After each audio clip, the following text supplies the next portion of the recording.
unemployment rate sa Rion 7 masolusyonan sa Junta Probinsyal. Detalye sa report sa Ronato kini pinagi sa pagpamati ni katrupang Grigi Magdanaro. Live report.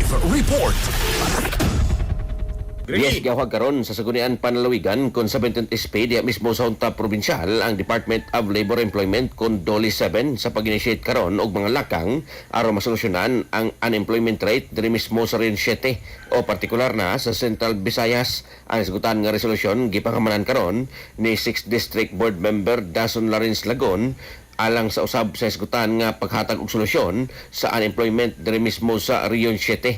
Ang isgutan nga resolusyon mibutyag og miawhag karon sa dole nga mohatag og mga hinabang financial assistance o baka unsa ang kining ilang matabang kalabot sa isgutan karon nga unemployment rate diri mismo sa Region 7 na sayran nga base sa datos sa Philippine Statistics Authority kon PSA.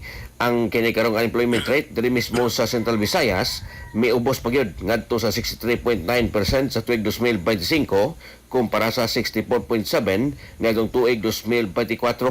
Maabot sa 115,000 ka mga individual ang giingong way trabaho sa tuig 2025. Gipadayag nilagon nga importante nga masolusyonan ang kinasgutan nga suliran gumikan kay alang kaniya.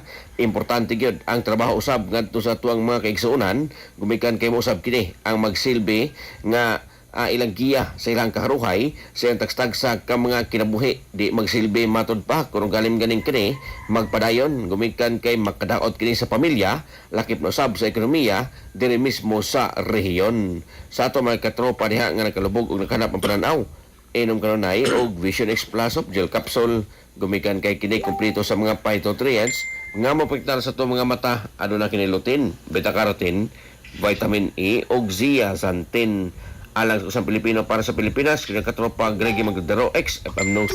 XFM report. Cellphone Plus Gold, mapalit sa mga butika sa inyong lugar.